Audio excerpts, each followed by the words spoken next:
सिद्धेभ्यः नमो अरिहन्ताणं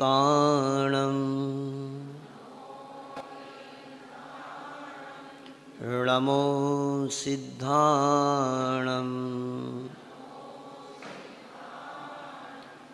नमो आयेरियाणं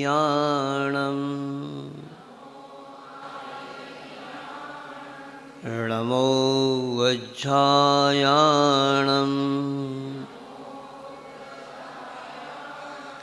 नमो लोये सव्यसाहूणम्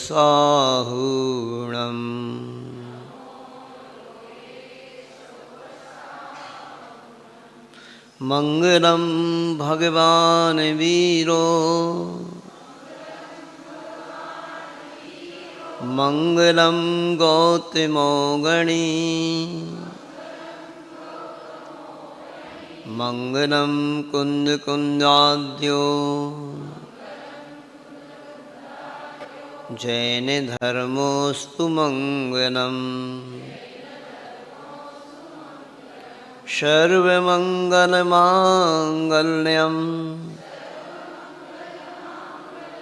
सर्वकल्याणकारिकं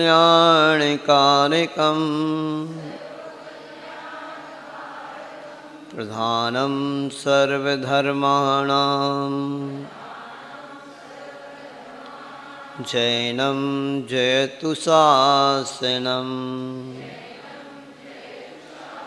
जैनं जयतु शासनम् जैनं जयतु शासनम्। बोले ऐसेकारी देवादेव श्री मुनीश्वरनाथ भगवान की। चार्य चक्रवर्ती आचार्य प्रवर श्री शांति सागर जी महाराज की। परम पूज्य संत श्रोमणी आचार्य गुरुवर श्री विद्यासागर जी महाराज की। अभिनव आचार्य 108 आचार्य प्रवर श्री समय सागर जी महाराज की। पूज्य निर्यापक श्रोमणी श्री वीर सागर जी महाराज की। परम पूज्य श्री विशाल सागर जी महाराज की।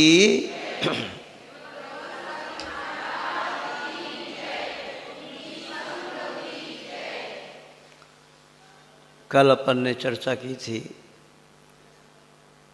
कि हमें गुरु ने जो बताया है ऐसे प्रभु की भक्ति हमें करना चाहिए, क्योंकि वह भक्ति ही हमें ऐसी शक्ति प्रदान करती है कि हमें भुक्ति और मुक्ति दोनों ही प्राप्त हो जाया करती हैं भगवान की भक्ति करने से।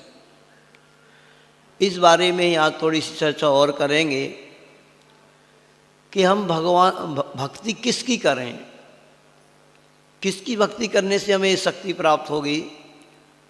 तो ये आप सभी जानते हैं कि अपन सबके आराध्य देव वीतरागी भगवान होते हैं। तो इस पूजा के बारे में समझने के लिए आपके सामने 4 बातें रखते हैं। इसी को अपन थोड़ा सा अच्छे से समझने का पुरुषार्थ करें। पूज्य, पूजक, पूजा और पूजा का फल, ये 4 बातें आपके सामने रखते हैं। तो हमारे पूज्य कौन होना चाहिए, हम किसकी पूजा करें जिससे हमें हम जो चाहते हैं वो प्राप्त हो। तो अपने पूज्य वीतरागी भगवान होते हैं और वीतरागी भगवान तो कोई देते लेते नहीं, तो फिर क्या होगा, ऐसे भगवान की पूजा करने से क्या फ़ायदा होगा। तो ये आपकी शंका को दूर करते हुए आचार्य कुरवर शमंत्र भद्र स्वामी शंभु स्तोत्र, जिन्होंने एक बृहद स्तोत्र लिखा है, उसमें वासुपूजनाथ भगवान की स्तुति करते हुए कहते हैं, न पूज्य अर्थस्त्वयि वीतरागे न निंदया नाथ विवांत वैरे तथापि ते पुण्य गुणस्मृतिर्ना पुनात चित्तम दुरितांजनेभ्य। यहाँ पर आचार्य प्रवर कह रहे हैं कि हे भगवान, वास्तव में आप वीतरागी हैं। आपकी कोई व्यक्ति पूजन करता है तो उससे आप प्रसन्न नहीं होते हैं, और आपकी यदि कोई निंदा करता है तो उससे भी आप नाराज नहीं होते हैं। आपका स्वभाव ही ऐसा है, क्योंकि आप राग देश से ऊपर हो गए हैं। फिर भी पुनः तु चित्तम दुरितान जनेभ्यः, किंतु इतनी विशेषता जरूर आप में है कि आपकी जो व्यक्ति भक्ति करता है उसका चित्त पवित्र होता है और उसकी दुरित यानी पाप नष्ट हो जाते हैं। ऐसे आपकी भक्ति करने की महिमा है। हम क्यों ऐसे वितरागी भगवान जब कुछ देते लेते नहीं तो उनकी भक्ति हम क्यों करते हैं? कभी विचार किया आपने? क्यों बचपन से ही आपको संस्कार दिए जाते हैं कि भगवान के दर्शन करने जाना चाहिए? तो ये सबसे बड़ा रहस्य यहाँ पर बताया कि हम भगवान की भक्ति क्यों करें, तो उसका एक ही लक्ष्य होना चाहिए, पाप कर्म के क्षय के लिए। और जब पाप कर्मों का हमारा क्षय हो जाएगा, ध्यान रखना, तो अपने आप ही आप जो चाहते हैं वो आपको प्राप्त होगा। यदि आपका पुण्य कर्म का उदय होगा, साता कर्म का उदय होगा, तभी हम जो चाहते हैं वो मिलता है।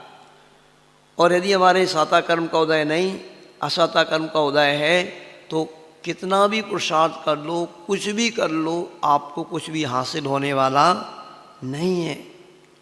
तो ऐसे वितरागी प्रभु की भक्ति हम करते हैं। तो यहाँ पर जैसा कहा जा रहा है कि हमारे भाव पवित्र होते हैं, और जैन दर्शन में सब भावों का ही खेल है।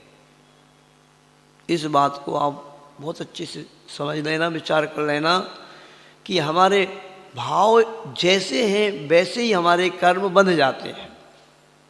हमारे भाव पवित्र हैं तो हमें साता कर्म का बंध होगा, और हमारे भाव पवित्र नहीं हैं तो असाता कर्म का बंध होगा। और सुख और दुख को देने वाली दुनिया में और कोई वस्तु नहीं, ये साता और असाता कर्म हैं, और कोई नहीं देता है। कहने में आता है कि हम भगवान के मंदिर में जाते हैं और उन भगवान की मुद्रा के सामने बैठते हैं तो इस चीज़ का प्रभाव तो पड़ता है। देखो, द्रव्य क्षेत्र काल भाव का भी प्रभाव हमारे भावों पे पड़ता है। इसका प्रत्यक्ष आप देख सकते हैं कि आप यहाँ पर बैठे हैं देवगुरु के सामने, तो आप कैसा अनुभव कर रहे हैं? कैसा अनुभव कर रहे हैं? एक शांति का अनुभव यहाँ पे कर रहे हैं कि नहीं कर रहे हैं आप? निर्विकल्पता आपको थोड़ी है यहाँ पे कि नहीं? तो बस यही है, ये हमारे लिए निमित्त बनते हैं। देव गुरु शास्त्र हमारे भावों को पवित्र बनाने में निमित्त हैं। बाकी जो भी हमें प्राप्त होगा वो हमारे भावों से ही प्राप्त होगा। इस बात को आपको बहुत अच्छे से समझने का पुरुषार्थ करना है। जैसे आप देख लीजिए, बच्चे रहते हैं, आज टीवी में क्या हो रहा है? आज टीवी में इतने सारी चीज़ों की एडवर्टाइज दिखाई जाती ना, भाई ऐसे ब्रश करने से, एक कोलगेट मंजन करने से हमारे दांत लोग ऐसे चमक जाएंगे। जब वो बार बार दिखाते ना वहाँ पे, तो अपने आप ही अपनी ऐसी मानसिकता बन जाती कि हाँ यही चीज़ करना है, यही चीज़ यूज करना है, इसी कंपनी की चीज़ होता है। इसलिए कल आप लोगों को कहा था कि जो जिनालय रहता है, जिनालय जो जिस तरीके से बनना चाहिए उस तरह का जिनालय बनता है, तो उस परिसर में फिर आने से हमारे भाव भी वैसे बनते हैं जो प्राचीन काल में जिनालय बनते थे। आप देखो जाकर के, अभी कुंडलपुर में आप लोग जाकर के देखना, कुंडलपुर का जब नया मंदिर बना है, किस किस ने दर्शन किए हैं आप लोगों ने? देखो बहुत कम लोगों के हाथ उठ रहे हैं, पुरुष वर्ग के तो कम ही उठ रहे हैं। मतलब आप लोगों ने उस नए मंदिर के दर्शन नहीं किए। क्या मंदिर बना है! साक्षात अकृत्रिम चैत्यालय हो, जैसे अपन अकृत्रिम चैत्यालय के बारे में सुनते हैं ना, पहले सिंगार चौकी होती है, सबसे पहले मेन गेट होता है, सबसे पहले समाउशन में मानस्तंभ होता है। तो अभी मानस्तंभ बन रहा था, मानस्तंभ मतलब अभी आचार्य ने सहस्त्रकूट जिनालय की कल्पना की है। उसमें एक बहुत सुंदर सहस्त्रकूट जिनालय बना हुआ है, जिसमें ऐसे तो मानस साक्षात समाउशन में भी नहीं रहता। आचार्य भगवान की अद्भुत कल्पना है।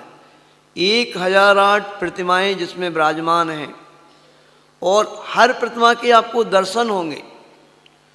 जैसे कीर्ति स्तंभ चित्तौड़ में बना है, चित्तौड़ का कीर्ति स्तंभ देखा कभी आप लोगों ने?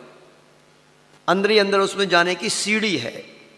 हम लोग जब चित्तौड़ गए ना, तो गए वहाँ पर जाकर के ऊपर तक गए थे। अंदर ही अंदर सीढ़ी है, किंतु वहाँ पर भी इतने भगवान नहीं है। अभी आचार्य भगवान ने जो कल्पना की है, चाहे वो नेमावर हो, चाहे वो अमरकंटक हो, चाहे अभी कुंडलपुर हो, ये 3 जगह की प्रतिष्ठा हो गई है। ऐसे कीर्ति स्तंभ सहस्त्रकूट बना है। अंदर ही अंदर पूरे आप चढ़ते जाइए, पूरे 1008 भगवान के दर्शन करते करते आप ऊपर पहुंच जाएंगे। अद्भुत।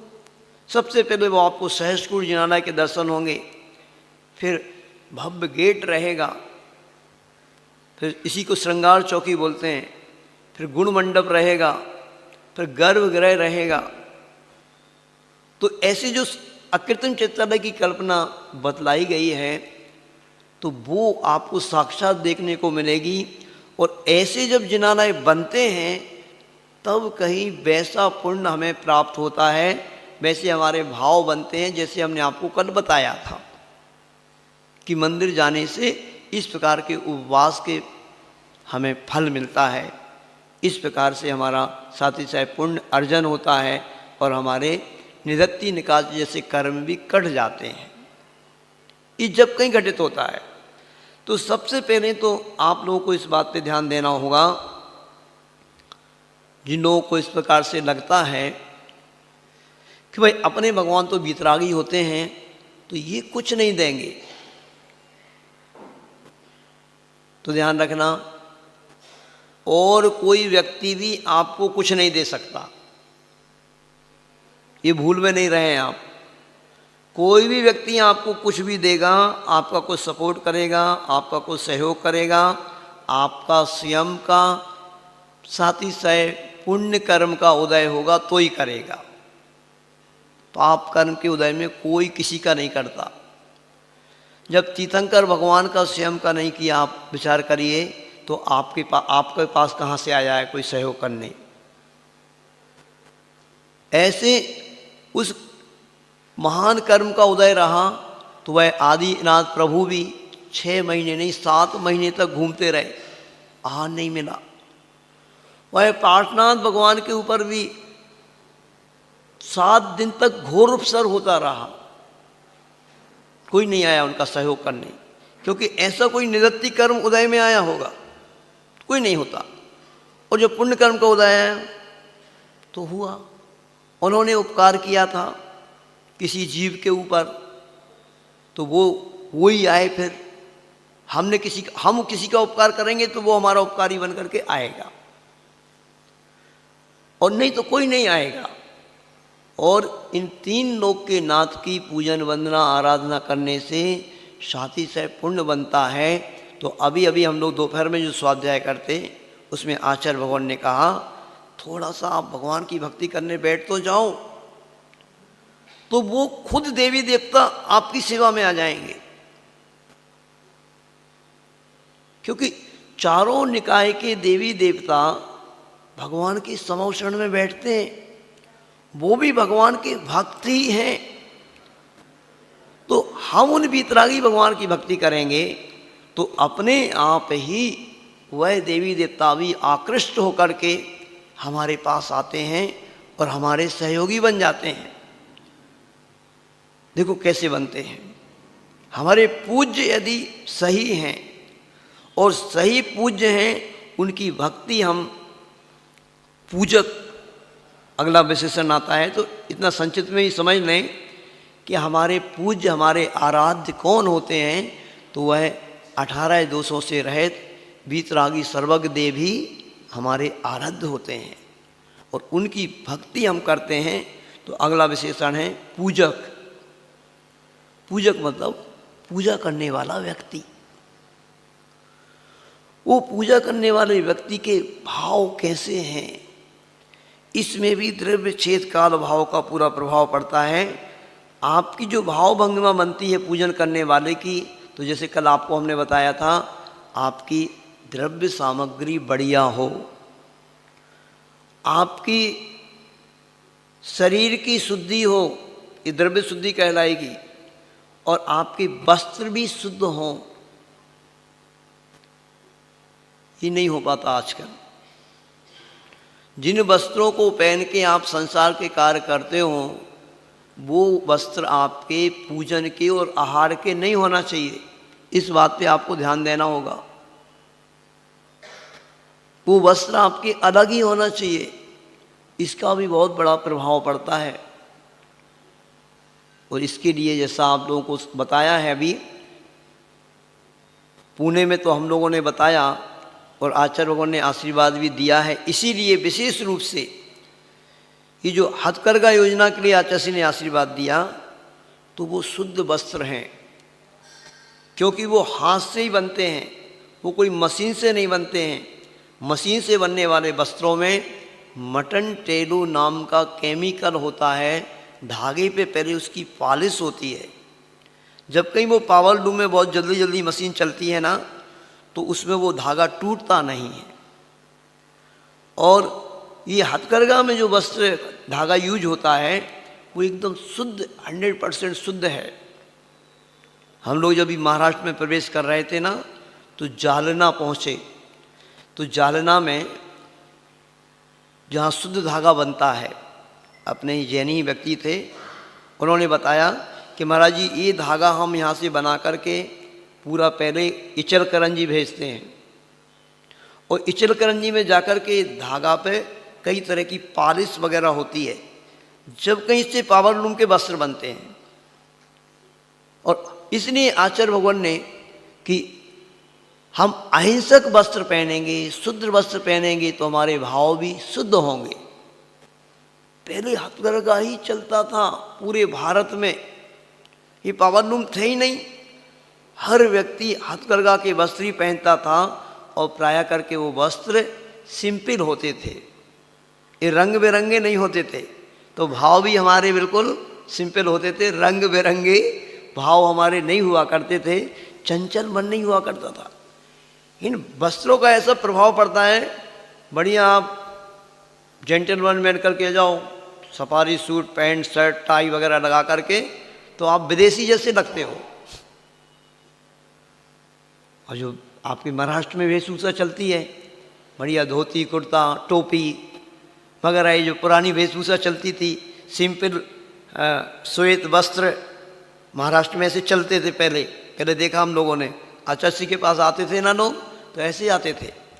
अभी हम लोग जब अंबड़ में थे पिछले साल, इधर सांगली तरफ से लोग आए थे, सब पूरे के पूरे ऐसे वस्त्र, श्वेत वस्त्र में कुर्ता पजामा और साड़ी भी सफ़ेद, और ऐसी टोपी लगा करके ऐसी भक्ति की उन्होंने कि वास्तव में हम लोगों का मन उसी समय सांगली की ओर जाने का हो गया था। तो गुरु और प्रभु भक्त के वशीभूत हो जाते हैं। ऐसी भक्ति करके दिखाओ। जब हम ऐसी भक्ति करेंगे ना, तो अपने आप ही। अभी बारामती वालों के अंदर ऐसी भक्ति जगी नहीं, बहुत तीव्र प्यास आप लोगों की दिख नहीं रही। तीव्र प्यास जगाओ बारामती वालों, नहीं तो सही में बता रहे हैं आपको, कहीं कुछ गड़बड़ ना हो जाए। तो अपनी तीव्र प्यास जगाओ। ऐसे लग रहा था कल यहाँ पे शाम को पाठशाला में कम से कम 40-50 बच्चे, छोटे छोटे बड़े बड़े सब आ गए, ऐसे पूरा हाल भर गया। तो ऐसे जो समागम आपको प्राप्त हुआ है, बहुत मुश्किल रहता है। मेरा पाठशाला पढ़ाने का मन रहता है, इसलिए पढ़ाता हूँ इन बच्चों की, जैसे इतने छोटे छोटे बच्चों की पाठशाला वाठशाला मुनि महाराज नहीं पढ़ाते। देख लेना, आपने भी देखा हो अभी तक कोई मुनि महाराज ने पाठशाला पढ़ाई यहाँ पे? कौन से महाराज जी ने पढ़ाई? जितने भी महाराज जी आए यहाँ पे। पर मेरा सोच थोड़ा अलग है। लगता तो हमें भी है, कहाँ इन बच्चों में उलझना, अपना धर्म ध्यान करो। किंतु जब हम देखते हैं, हमने देखा जहाँ जहाँ भी पाठशाला पढ़ाई कि पहले तो वो बच्चे छोटे छोटे रहते हैं, अभी 8-10 साल के बच्चे हैं। जब वो 16-18 साल के हो जाते हैं, 20 साल के हो जाते हैं। हमने राजस्थान में एक जगह 2015 में चातुर्मास किया था, अर्थूना में। और 2019 में जब हम लोग बिहार कर रहे थे सहारनपुर की ओर दिल्ली से, तो एकदम 10-12 बच्चे वो आ गए। अब 4-5 साल में वो बच्चे जो 10-12-13 साल के थे वो 18 साल के हो गए, 19 साल के हो गए। और जैसे ही आए उन बच्चों ने एक जगह हम लोग रुके, फटाफट बिहार में शामिल हो गए। फिर जहाँ पर हम रुके फटाफट तीसरी मंजिल पे भी तखत चढ़ाना थे तो फटाफट चढ़ा दिए, सारे ऐसे भैयावृत्ति में लग गए। तो मुझे लगा कि ये कोई घाटे का सौदा नहीं है। मतलब अपना समय चला जाए तो चला जाए, कोई बात नहीं। इन बच्चों के अंदर संस्कार डालना सार्थक हो गया अपना। लोग कहते हैं महाराज जी बच्चों के अंदर संस्कार आ गए तो हमारे नगर में, हमारे गांव में 50 साल तक धर्म और जीवित हो गया। समय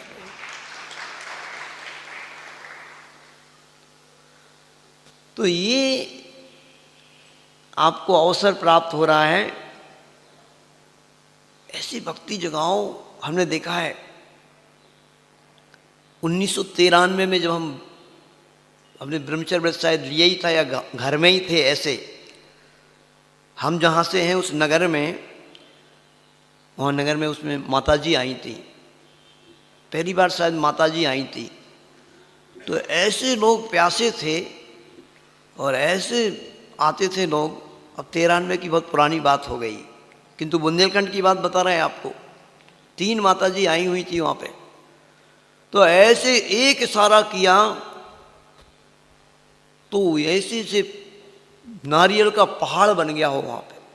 हर बच्चे से लेकर के बड़ा व्यक्ति श्रीफल लेकर के बिल्कुल कि नहीं, अब माताजी आप कहीं जाएंगे नहीं, चातुर्मास आपको यही करना है।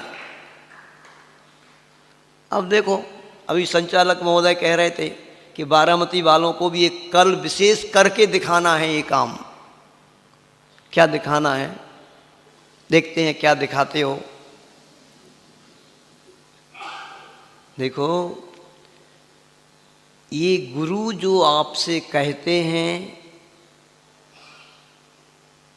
वो आप किसी दूसरे अच्छे वक्ता को लाएंगे, वो लाखों रुपए में आता है और निस्वार्थ भाव से कहने वाला नहीं होता वो। ऐसे गुरु जैसे निस्वार्थ कोई बात आपको बताने वाले तो करोड़ों नहीं अरबों रुपए में नहीं मिलेंगे आपको, मिलेंगे ही नहीं दुनिया में। पैसे में ये चीज़ मिल ही नहीं सकती आपको। पूरे आपको मिल रहे हैं तो ये मौका आपको छोड़ना नहीं चाहिए। तो आपको हम बता रहे थे बात, ये बात अभी बताएंगे, याद दिला देना, थोड़ी सी बाद में बताएंगे। पूजक, पूजक कैसा होना चाहिए? तो पूजक मतलब पुजारी, पूजा करने वाले व्यक्ति पर द्रव्यचेत काल भाव का प्रभाव पड़ता है। तो सभी लोगों से कहना है, इसमें भी कोई हमारा स्वार्थ नहीं, कोई गुरुवर का स्वार्थ नहीं कि आप ये सोच रहे हो कि हथकरघा का नया उद्योग आचार्य विद्यासागर जी महाराज ने प्रारंभ कर दिया क्या उनका उद्योग चल रहा है क्या? तो उनका कोई उद्योग नहीं। एक गुरुवर का हाइको है, पर की पीड़ा अपनी करुणा की परीक्षा लेती। दूसरे जीवों को पीड़ा है, दुखी हैं, भूखे हैं, ऐसे दुखी भूखे लोगों को देख कर के यदि आपके अंदर पीड़ा नहीं, तो आपके अंदर वह अहिंसा धर्म है, वो भगवान महावीर स्वामी ने जो करुणा बतलाई है वो है, हम नहीं कह सकते। तो गुरुवर के अंदर वो करुणा आई, वो दया आई दूसरे उन जीवों को देख करके। जब आचार्य गुरुवर विद्यासागर जी महाराज उस छत्तीसगढ़ की धरती पर पहुँचे, हम लोग स्वयं भी जब पहुँचे वहाँ पर, वहाँ आदिवासी लोग रहते हैं, ऐसे छोटे छोटे से कामों में लगे रहते हैं, बहुत गरीबी है उधर। जैसे भी यहाँ पर भी आप देखना, जाओ, सुना है हम लोगों ने, अभी पहुँचेंगे जब देखेंगे। बारामती आपका शहर थोड़ा ठीक ठाक लग रहा है, एरिया की बात नहीं कर रहे, सांगरी के आसपास के एरिया में ऐसे छोटे छोटे लोग हैं। 1 एकड़ ज़मीन है, किसी के पास 2 एकड़ ज़मीन है, किसी के छोटा सा व्यापार है। कोई जैनी लोग भी दूसरों के यहाँ नौकरी करते हैं, जैनी महिलाएं भी बर्तन मांजती हैं, भोजन बनाती हैं, ऐसे लोग भी हैं, उनके ऐसे कर्म का उदय है। किंतु गुरुवर ने तो नॉन जैन महिलाओं को भी देखा जब उधर छत्तीसगढ़ की ओर, तो उनके मन में शायद ये भाव आया कि आज बड़े बड़े पढ़े लिखे लोग, बड़े बड़े लोग तो बड़े बड़े व्यापार कर लेते हैं, अच्छे पढ़े लिखे लोग तो बड़े बड़े जॉब कर लेते हैं। इस सामान्य वर्ग के जो लोग हैं, ऐसे इनके अंदर बेरोजगारी फैल रही है, इनको कैसे आजीविका का साधन बने। तो इस करुणा और दया से भर करके आचार्य भगवान ने उधर चंद्रगिरी डोंगरगढ़ में सबसे पहले इस हथकरघा के लिए आशीर्वाद दिया बंधुओं। और जब वहाँ हथकरघा प्रारंभ हो गया, आसपास के आदिवासी क्षेत्र से महिलाएं आकर के वहाँ पे काम करने लगीं। तो जो महिलाएं 100-200 रुपये में यहाँ वहाँ काम करते थे, जब वो हथकरघा चलाना सीख गए तो एक दिन में 2-2, 3-3 भी धोती दुपट्टे साड़ी वगैरह बनाने लगे, 1000-1000 रुपये एक दिन में कमाने लगे। और जब आचार्य भगवान वहाँ फिर से पहुँचे, सारे वो 200-500 लोग, जितनी भी महिला वर्ग वहाँ पर काम करती थी, जैसे ऐसे हाथ जोड़ के खड़े जैसे साक्षात भगवान राम आ गए उनका उद्धार करने के लिए। ऐसे गुरुवर के लिए साष्टांग नमस्कार कर रहे हैं। ऐसे गुरुवर के विचारों से नरेंद्र मोदी जैसे प्रधानमंत्री, अमित शाह जैसे ऐसे बड़े बड़े नेता लोग प्रभावित हुए। क्यों हुए? बस उन्होंने यही तो देखा, बस मात्र एक गुरुवर के अंदर। गृह मंत्री जी आपके अमित शाह जी जब भाजपा के अध्यक्ष थे, कुंडलपुर पहुँचे तो बोला था पहले उन्होंने कि भाई मेरे पास समय नहीं है ज़्यादा, मैं समय ज़्यादा नहीं दे पाऊँगा, 10-15-20 मिनट का समय हम निकाल पाएंगे। जब वहाँ पर पहुँचे, आचार्य भगवान के दर्शन किए, उनको ऐसे शांति का अनुभव हुआ उनकी मुख मुद्रा को देख करके। जब बैठे, उनके विचारों को सुना, और जब उनके विचारों को सुना तो वो ऐसे उनको लगा कि पूरा का पूरा गुरुवर के पास, वो उनका गुरुवर का पूरा प्रवचन सुना। जो 20 मिनट की बात कर रहा था वो व्यक्ति कम से कम 2 घंटे तक रुका गुरुवर के पास। इतना बड़ा व्यक्ति देश का। और उसने जो शब्द बोले, जब उसका बोलने का नंबर आया उनका, उन्होंने शब्द बोले कि मैंने ऐसा संत आज तक नहीं देखा। हम जितने भी संतों के पास जाते हैं, अपने मठ की और मंदिर की चर्चा करते हैं, ऐसे हमने पहला संत देखा जिसने देश की चिंता की हो।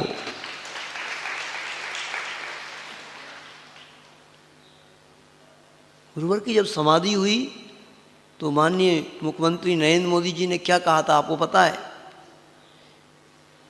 कि आचार्य विद्यासागर जी महाराज की अचानक इस प्रकार समाधि हो जाने से पूरा जैन समाज तो शोकग्रस्त है ही, किंतु मैं भी ऐसा नहीं समझ पा रहा था, नहीं मैंने भी कभी ऐसे सोचा नहीं था कि ऐसा हो जाएगा। अभी अभी मैं, उन्होंने कहा, चंद्रगिरी में उनके दर्शन करने के लिए गया था, पर मुझे नहीं पता था कि उनका ये दर्शन मेरा अंतिम दर्शन होगा। और उन्होंने ये शब्द कहे थे, उनके अंदर ऐसे विचार थे, उनके ऐसे चिंतन था, और ऐसे महान वो संत थे कि मैं भी उन आचार्य विद्यासागर जी महाराज को वर्षों तक भूल नहीं पाऊंगा व्यक्तिगत रूप से।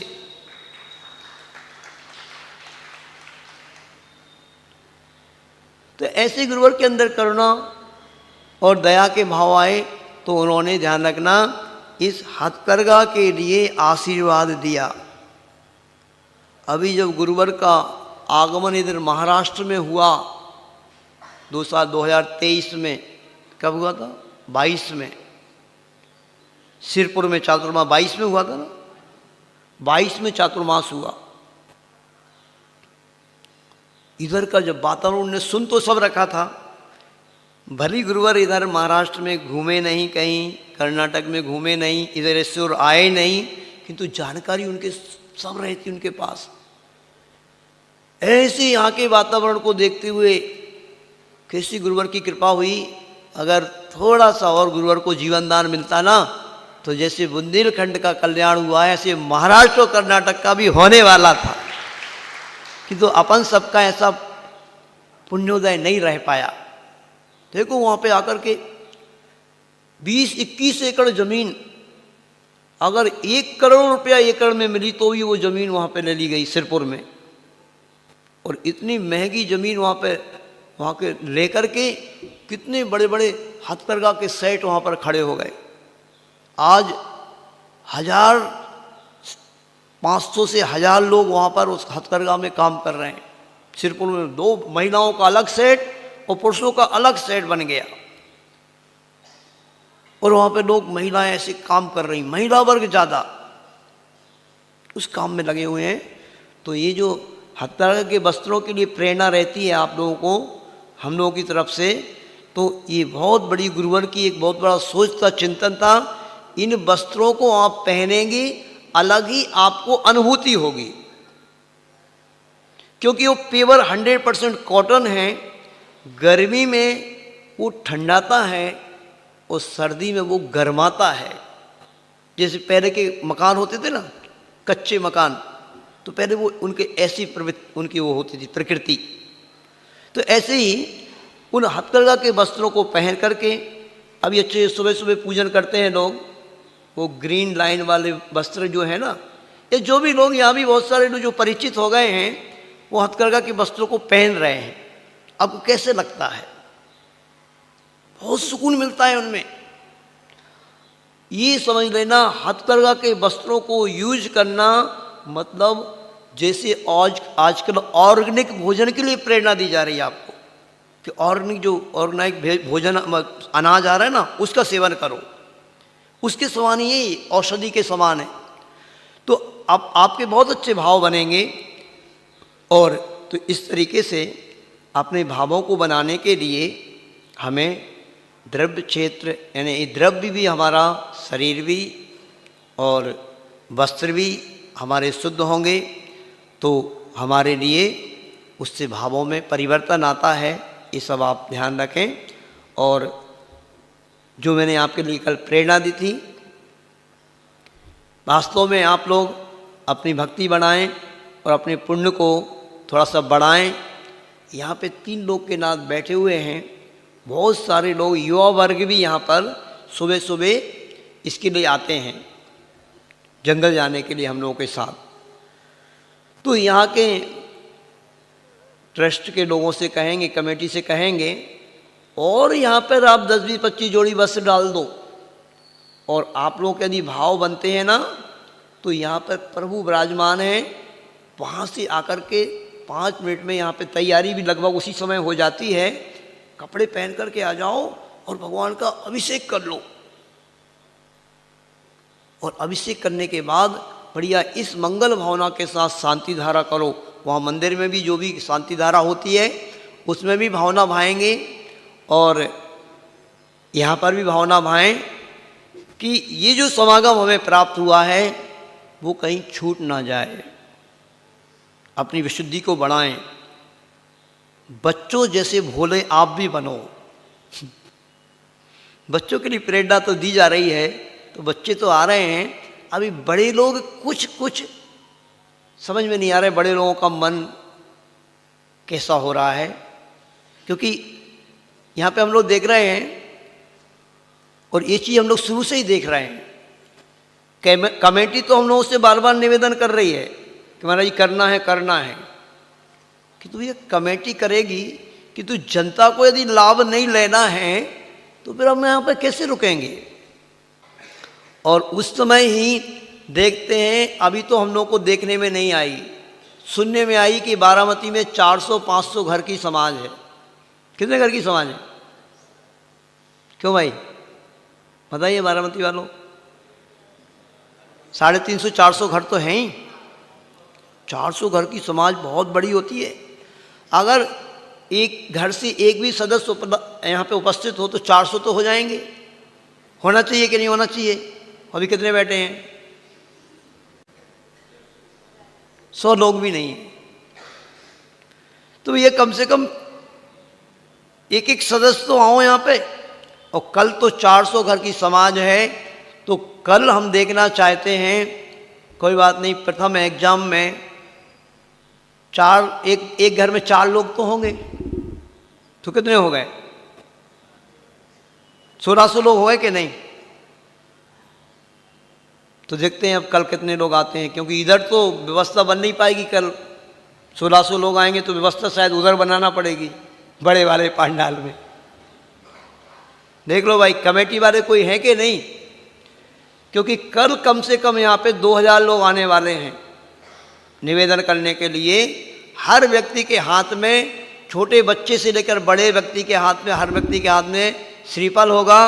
और पहली बात तो आपको ये बता रहा हूँ कि आचार्य भवन के पास कई बार जाकर के नाक रगड़ते हैं लोग, कई बार निवेदन करते हैं जब कहीं अवसर प्राप्त होता है। और मुझे लग रहा बारामती वाले तो शायद एक बार भी नहीं गए। उधर गए क्या? हरी झंडी वहाँ से मिलती है। और आपको हल्की सी बात बता दे रहे हैं आपको कि यहाँ भी अभी ये मत समझ लेना कि गाड़ी यहाँ पे रुक गई है। अभी तो बीच में एक स्टेशन आया है, ये स्टेशन आया है, और हम लोगों को हरी झंडी वहाँ से जो मिली है सिरपुर से मिल गई थी कि आपको वहाँ पहुँचना है। तो बीच में गाड़ी रुक सकती है, क्योंकि ये बात आपको बता देते, हम लोग जब दिल्ली पहुँचे, अनुभव की बात बता रहे बारामती वालों, हम तीनों महाराज थे उस समय, मुनि श्री वीर सागर जी महाराज, विशाल सागर जी महाराज, मैं। और आचार्य श्री का संदेश पहुँचा, संकेत पहुँचा, आपको दिल्ली में चातुर्मास करना है। और लिस्ट भी पहुँच गई, ये स्थान में बता दिए, क्योंकि दिल्ली तो बहुत बड़ी है। किंतु हम लोगों की जो अपनी चर्या होती है, हम लोगों ने दिल्ली में भ्रमण किया, उन स्थानों में कहीं पर भी हम लोगों को हमारी चर्या के योग भी स्थान नहीं दिख रहे थे, और चर्या के एक स्थान कहीं दिख भी गए तो लोगों की भक्ति नहीं दिख रही थी। अब एक वहीं पास में एक दिल्ली नहीं कहलाता, वो गाजियाबाद में आता है, एक सूर्यनगर था। यानी रोड के इस पार दिल्ली है तो रोड के उस पास वो गाजियाबाद लग जाता था, दिल्ली से लगा ही हुआ स्थान था। वहाँ के लोगों ने ऐसी भक्ति दिखाई, ऐसी भक्ति दिखाई, और हम लोगों ने आचार्य से निवेदन किया कि आचार्य भगवान आपने जो संकेत दिए हैं, भक्ति तो कहीं दूसरे जगह के लोगों की दिख रही है, तो हम लोगों के ऊपर कृपा भी आचार्य भगवान की ऐसी रही। उन्होंने कहा जहाँ भक्ति हो, जहाँ प्रभाव ना हो, वहाँ कर लो चातुर्मास। तो अब आपको अपनी भक्ति दिखाना है, अपनी शक्ति दिखाना है। कलौ एकता बलम, इस कली काल में एकता ही बहुत बड़ा बल है। वो आपकी एकता दिखेगी, संगठन दिखेगा। तो गुरु और कुछ नहीं चाहते हम लोगों की दुकान है, दुकान है,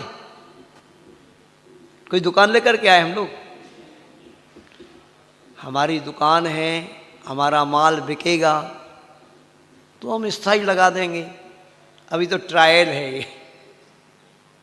तो देखो भाई कितना माल बिकता है, थोड़ा थोड़ा तो ऐसे लग रहा है कि दुकान हो सकता है जम जाए।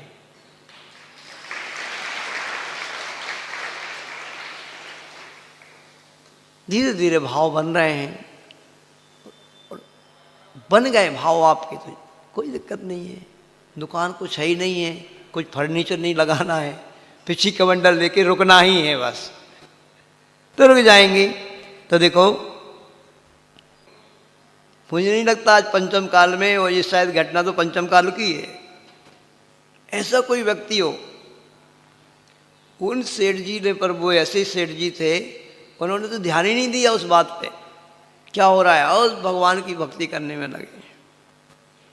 और जब वो व्यक्ति घर पहुंचा तो सेठानी तो आग बबूला हो गई, वाह पूजा करने की पड़ी है इनको, अरे पूजन तो भगवान भग रहे क्या कहीं पर, आज नहीं कल हो जाएगी, बेटा तो एक ही है, उसको कुछ हो जाएगा तो क्या करेंगे। उन्हें सुना ही नहीं, हाँ उन्होंने तो हमारी तरफ देखा भी नहीं, वो तो भगवान की पूजन करने में लगे हुए।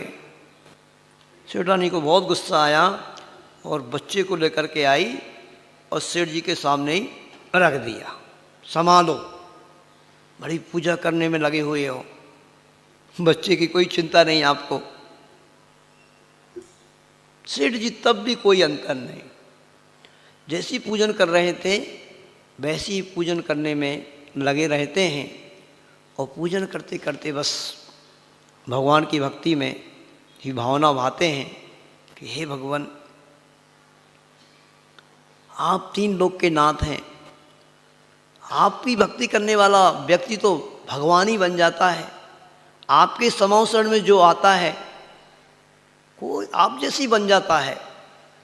फिर छोटे मोटे विघ्न बाधाएं किसी की दूर हो जाएं, कोई रोग दूर हो जाए, कोई परेशानी दूर हो जाए, वैसे भी आपके समवसरण में सुना है लंगड़े को पैर मिल जाते हैं, अंधे को आँख मिल जाती है, रोगी का रोग दूर हो जाता है। आपकी तो अद्भुत महिमा है भगवान। और ऐसी भक्ति करते रहे और उनकी इस प्रकार की तीव्र भक्ति को देख करके कुछ जादू हुआ होगा वहाँ पर। इधर वो भगवान की भक्ति कर रहे हैं, लड़के की ओर तो देखा भी नहीं, और उधर वो लड़का जो था, बच्चा जो था, उसको वो स्वस्थ हो रहा है धीरे धीरे, और धीरे धीरे जैसे किसी ने जादू कर दिया हो और उठ करके खड़ा हो गया। मुझे क्या हो गया, मैं कहाँ आ गया, उसकी मूर्छा दूर हो गई। अब क्या हुआ बताइए, अब क्या हुआ, किसने मूर्छा दूर किए, किसने की, कहने में क्या आएगा कि भगवान की पूजा का ही ये चमत्कार है, और पूजा का ही चमत्कार है। उन सेठ जी की पूजन की पद्धति को देख करके, उनकी भक्ति को देख करके जरूर कोई देवी देवता आया होगा और उसने चमत्कार किया होगा। चमत्कार तो देवी देवता ही करते हैं, किंतु भक्ति हम भगवान की करते हैं तो देवी देवता चमत्कार करते हैं। इस बात पे आपको विश्वास होना चाहिए। और बच्चा उठ करके खड़ा हो गया। ये है पूजन, ये है पूजा का फल। ऐसी पूजा करना सीखो, समझने का पुरुषार्थ करेंगे। और उन आचार्य समंतभद्र स्वामी ने इस पूजा के बारे में लिखा है रत्नगण सावकाचार्य में। कल हमने आपको बताया था कि जो इतने महान आचार्य महाराज थे कि भगवान की परीक्षा करके वह उनको नमस्कार करते थे। ऐसे नहीं करते थे नमस्कार, कहीं भी अपना सिर पटक दिया। ऐसे उन आचार्य समंतभद्र स्वामी ने अपने अनुभव से लिखा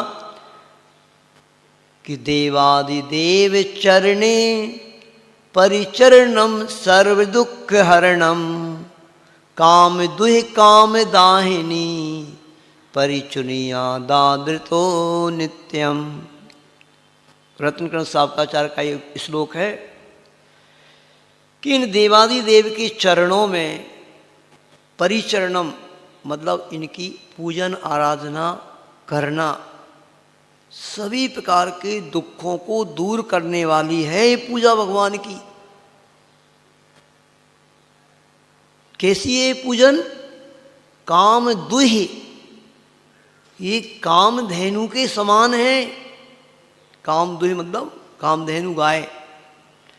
कामधेनु गाय से जो जैसा मांगो वो वैसी देती है। चिंतामणि रत्न जैसे होता है, जो उसके सामने जाकर के चिंतन करो सब कुछ मिलता है, ऐसी ही भगवान की पूजन होती है।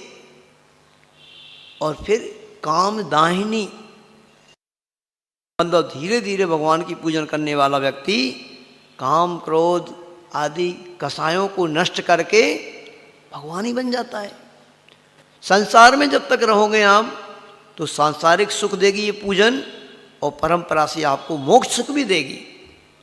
बड़ा दुख होता है आज कि ऐसी महिमा उन आचार्य भगवंतों ने इस पूजन के बारे में बतलाई है, तो भी व्यक्ति क्यों इस प्रकार की इस बात को समझकर सुनकर भी ये नहीं कर पा रहा है।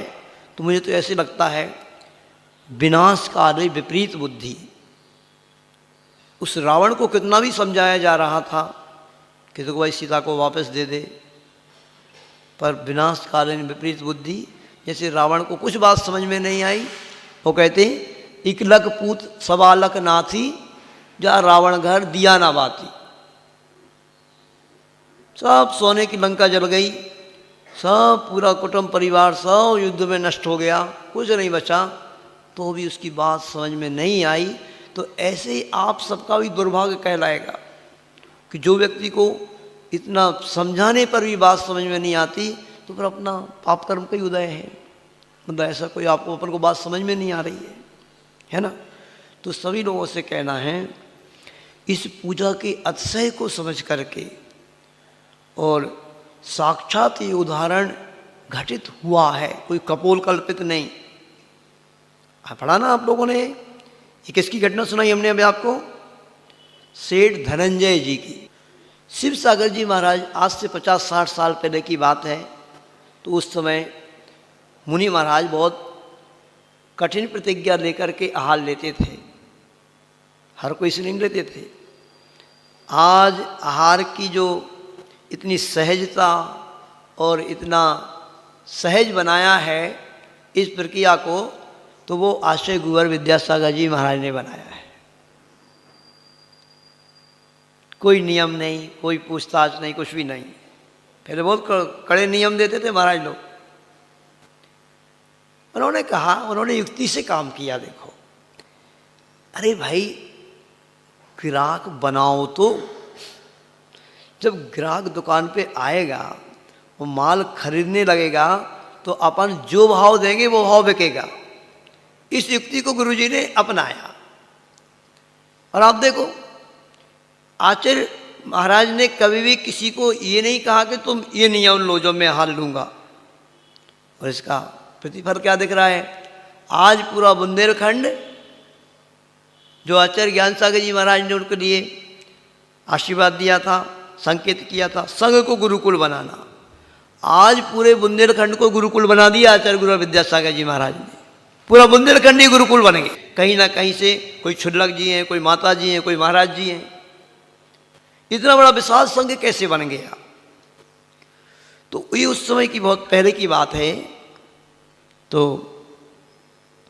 आचार्य शिव सागर जी महाराज के पास कोई महिला आहार देने आई होगी, तो उन्होंने कहा पहले नियम लो, इशारा किया, पूजन करने का नियम लो जब आहार लेंगे। तो उन्होंने ले लिया नियम। अब वो महिला आकर के बाद में कहती है, महाराज आपसे जो हमने नियम लिया था वो हमसे नहीं पड़ेगा, हमें तो आहार देना था, तो इसलिए हमने तो उस समय के लिए लिया था बस।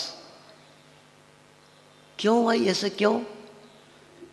बोले हमारे घर में महाराज जी वातावरण अच्छा नहीं है और परिवार के लोग बोल रहे हैं और पूजा का नियम लेके आ गए, ये नहीं हो पाएगा।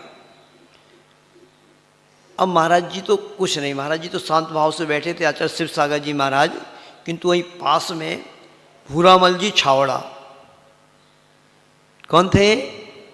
पंडित भूरामल जी, आचार्य ज्ञान सागर जी महाराज उस समय पंडित अवस्था में थे। जब वो महिला बार बार कह रही थी महाराज ये नियम आपका वापस ले लो, उन्होंने धीरे से बुलाया, इधर आओ, क्या बात है? पंडित जी ऐसी सी बात है और मैंने ऐसा नियम लिया था, किंतु ये नियम मुझसे नहीं पल पाएगा। महाराज जी ने पूछा क्या बात है, क्यों नहीं पल पाएगा, बात बताओ। उन्हें महाराज जी 8-10 साल हो गए विवाह के हुए, संतान नहीं, वैसे सारे घर वाले हमारे लिए टोचनी मारते रहते हैं, टोकते रहते हैं और वैसे टॉर्चर करते रहते हैं, और मैं ये काम और करने लगूंगी तो और मुश्किल पड़ जाएगी, वैसे बहुत टॉर्चर लग रहा है हमारे लिए, टॉर्चर हो रहे हैं, इसलिए मैं नहीं पालन कर पाऊंगी। महाराज जी ने कहा ये नियम बहुत अच्छा नियम है, इसको नहीं छोड़ो तुम, जैसे भी वो करो, करके तो देखो, हो सकता है तुम्हारी झोली भर जाए इस नियम से। पूजन की बड़ी महिमा है। कामदुह कामदाहिनी, आचार्य समन्वय स्वामी कह रहे हैं करो इसको, नहीं छोड़ो। बहुत समझाया उसको, अच्छे से बताया, तो उसने नियम रखा और भगवान की पूजन प्रारंभ की। प्रत्यक्ष घटना है। और बस कुछ समय बाद ही वो गर्भवती हुई और 1 साल के अंदर उसके यहाँ एक पुत्र रत्न की उत्पत्ति भी हो गई। बस वो पुत्र जो हुआ, थोड़ा सा हाथ उसका टेढ़ा सा था, और जब आई बताया महाराज जी, पंडित जी आपने जो प्रेरणा दी तो पुत्र तो हो गया, किंतु अब लोग बोल रहे हैं लोगों को कहीं साता नहीं हुआ, तो ऐसा हुआ, हाथ टेढ़ा है, क्या तुम्हारी पूजन का फल है, क्या तुम्हारा धर्म का फल है? महाराज जी ने कहा कोई बात नहीं, पंडित जी ने कहा कोई बात नहीं, अगर तुम्हें इतना फल मिल गया है तो ये भी हो जाएगा भगवान की पूजन से चमत्कार। एक काम करो, अब तुम अपने पति को बोलो रोज भगवान का अभिषेक करे और भगवान की शांति धारा भी करे। महाराज जी संभव नहीं, वो नहीं करेंगे। और जब महाराज जी ने, पंडित जी ने बहुत सोचा समझा, उन्होंने भाई धर्म का अतिशय दिखाना तो है और घटित भी होना चाहिए। जब इतनी आस्था से इन्होंने किया है तो और भी इनके जीवन में कुछ अतिशय आना चाहिए। पंडित जी इतने दयालु थे, उन्होंने कहा ठीक है कोई बात नहीं, तुम्हारे इस बेटे के मंगल स्वास्थ्य के लिए मैं शांति धारा करूँगा और तुम गंधोदक लगाना उसको, और बहुत जल्दी तुम्हारा एक काम भी हो जाएगा। उन्होंने शांति धारा करते थे और गंधोदक देते थे, और रोज़ वो अपने बेटे को गंधोदक लगाती थी। कुछ समय बाद अपने आप ही उस बच्चे का हाथ भी ठीक हो गया। आपको विश्वास हो रहा है? ये पुराण की घटना नहीं, कोई एक साक्षात घटित घटना है। ये छोटे मोटे काम है। भगवान की भक्ति करने से आपकी भक्ति होना चाहिए निर्दोष, आपको भगवान की भक्ति पे विश्वास होना चाहिए। तो ये ऐसे बिल्कुल इजी काम है जो आपको मैं बोल रहा हूँ। यहाँ के लोगों को अभी भगवान की भक्ति की महत्ता ही मालूम नहीं, आपको शांतिधारा की महिमा ही मालूम नहीं, आपको भी विधि ही मालूम नहीं। जो आप लोग करते हैं ना उस विधि से, वो विधि में ऐसे उस विधि में कहाँ से अतिशय घटित होगा? वो पंडित जो बिठा रखा है वो जैसे करता है, पढ़ाता है, वैसे करते हो आप। अरे आप स्वयं करो, आप स्वयं सीखो उस विधि को, उन मंत्रों को, उन श्लोकों को पढ़ो। आपकी जितनी विशुद्धि है, वो पंडित के अंदर विशुद्धि है क्या? वो पंडित तो बस आपने लगा दिया तो कर रहा है। अब आपको सौभाग्य यदि प्राप्त हो और आपका पुण्योदय यदि आता है, देखते हैं, हो देखना फिर महाराज जी के सानिध्य में यहाँ पे रोज शांति धाराओं, महाराज जी के मुखारविंद से वह बीजाक्षर मंत्रों का जब उच्चारण होता है और अतिशय घटित होते हैं, ऐसे सैकड़ों अतिशय हैं। यदि आप सभी को सौभाग्य प्राप्त होगा तो आपको बताएंगे कि वो कैसे अतिशय घटित होते हैं। जब उन बीजाक्षर मंत्रों का, उस शांति धारा के बीजाक्षर मंत्रों का उच्चारण महाराज जी के मुखारविंद से होता है, किसी साधक के मुखारविंद से होता है, शुद्ध उन बीजाक्षर मंत्रों को पढ़ा जाता है, विशुद्धि से की जाती है, तो ऐसे ऐसे अतिशय घटित होते हैं। सुनते तो रहते होंगे आप लोग भी, पूज्य मुनि पुंगव सुधा सागर जी महाराज को। हम लोग उनके सानिध्य में रहे और जब देखा कि महाराज जी कितनी विशुद्धि के साथ कराते हैं और ऐसी शांति धारा से जुड़ने के बाद क्या क्या चमत्कार घटित होते हैं, तो हम लोगों ने भी पूरे 10 वर्षों में जहाँ गए वहाँ पर लोगों को प्रेरणा दी। जैसे मैं अभी कह रहा हूँ ना आपसे, यहाँ लाइन लगेगी, पर आप लोगों को तो बस प्रत्यक्ष में घटित होना चाहिए कुछ, जब भी विश्वास होता है। तो वो होता है घटित, वो कैसे कैसे इससे घटित हुए हैं उनसे भी आपको परिचय कराएंगे।